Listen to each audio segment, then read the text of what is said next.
You know, I have heard all my life how this is a wonderful place to live, a wonderful place to raise a family, and I do agree with that. But to romanticize this area that I live in and say nothing bad ever happened there is simply false. Case in point, Lottie Yates. We are here somewhere in Elliott County, Kentucky, up in the hills to visit her grave and tell her story.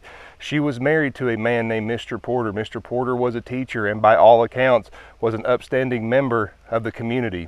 So it must have come as quite a shock when he barged in the house of his soon-to-be ex-wife and hacked her to death. Forgotten by time, lives ended by the hand of someone else in cold blood. We finish their stories because they were not able to finish their own. You're watching Vintage Murder, a Whit Docs series.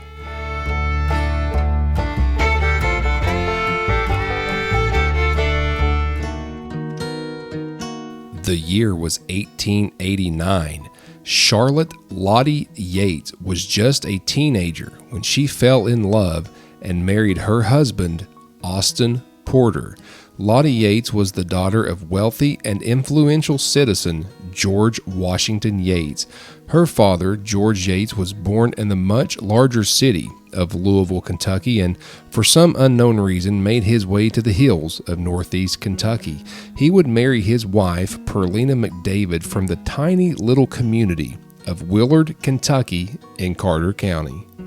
The couple would go on to have several children, but one of the first was Lottie Yates.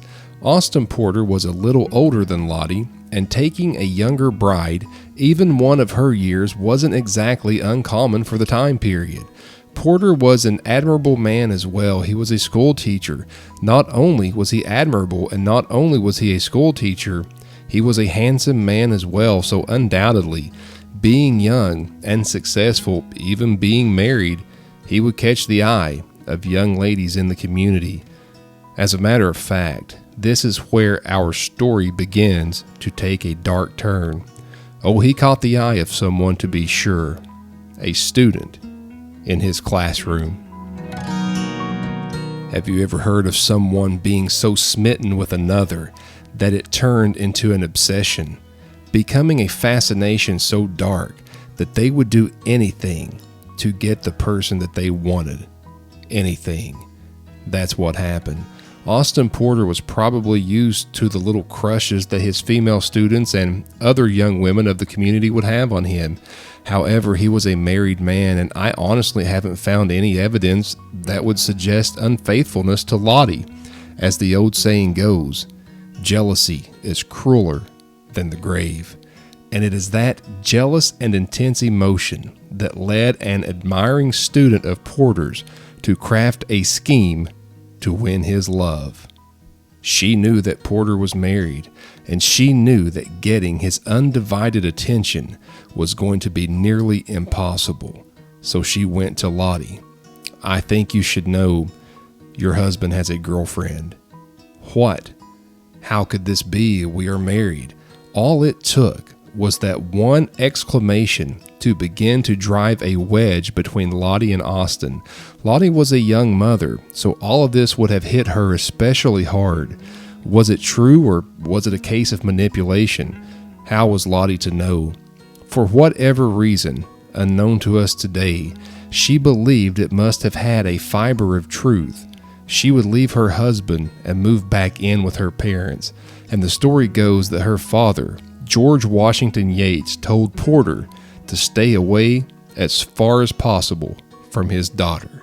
Lottie and Austin would separate, and they were separated for about a year when the heinous tragedy would take place. Austin Porter, determined to get Lottie back, went to the home of her parents to attempt to reconcile. In May of 1892, Lottie came to the window and refused to speak with him. When Porter was denied, simply put, he lost his mind. He would be transformed by a severe fit of rage and break into the house, and more specifically, into the room where Lottie and his 1-year-old son would be. Porter was carrying a knife and began stabbing his wife. Not only stabbing, he would hack her into a bloody and mutilated mess. Perhaps some of the rumors in the community were true, that he was indeed a violent man and had abused his wife before. Austin Porter would leave his wife in a horrendous state and flee the area, leaving his son unharmed. We don't exactly know where he went, but he was on the run.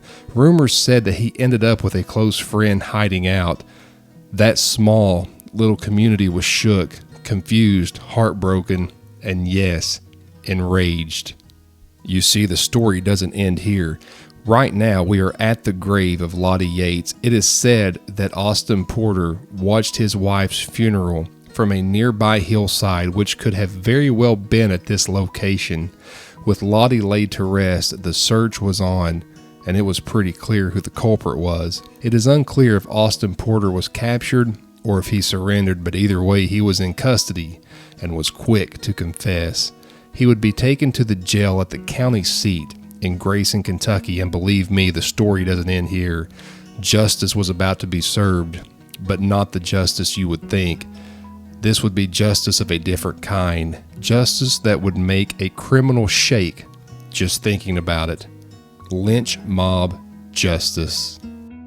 A large mob of men began forming, and they had no qualms making it known that they were after Austin Porter. They even sent word that he would be burned at the stake if they got their hands on him. The Eastern Kentucky Railway connected the small town of Willard to Grayson. This now defunct railway connected this small area of Kentucky to the outside world and would become a crucial part of this story. The mob grew to over 100 heavily armed men, and they made their way to Kentucky Railway engineer Bill Duke and forced him to fire up his locomotive. It would be hijacked. They forced Cole to arrive quietly and not blow the horn whistle. They arrived in Grayson and quietly made their way to the jail on what would have been Lottie's 19th birthday. They forced their way into the jail and broke into the cell of Austin Porter. "I'm gone," Porter exclaimed. He had been abducted. The mob, along with Porter, made their way back to the locomotive. Back to Willard, they would tell Engineer Cole. The mob on the hijacked train headed south. They would stop at a bridge south of Willard, going over Dry Fork. It was there that the mob tied a small rope around Porter's neck. He would moan and cry aloud. "Oh Lord, have mercy," were his only audible words. The rope was tied off, and he was shoved off the bridge. The rope broke. The angry mob fished Porter out of the river and shoved him off the bridge again. They left the body hanging.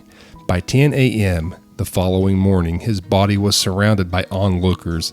It is said that the whole scene created was horrific and his face badly disfigured. A jury was appointed, and it was found that he was found dead by strangulation from a rope, placed by whom we don't know. Lynch mob justice wasn't entirely uncommon or unheard of, but the hijacking created a whole different layer to this story. A few things to go over. There is a road marker in Willard that alludes to this story. It is said that Lottie's son lived to be around 70 years old. It is also said that Austin Porter's body was given to friends for burial. It is a terrible and tragic story, and one can only wonder what Lottie Yates would have done in life if it were not cut short in a horrific and senseless vintage murder. Forgotten by time, lives ended by the hand of someone else in cold blood. We finish their stories because they were not able to finish their own. You're watching Vintage Murder, a Whit Docs series.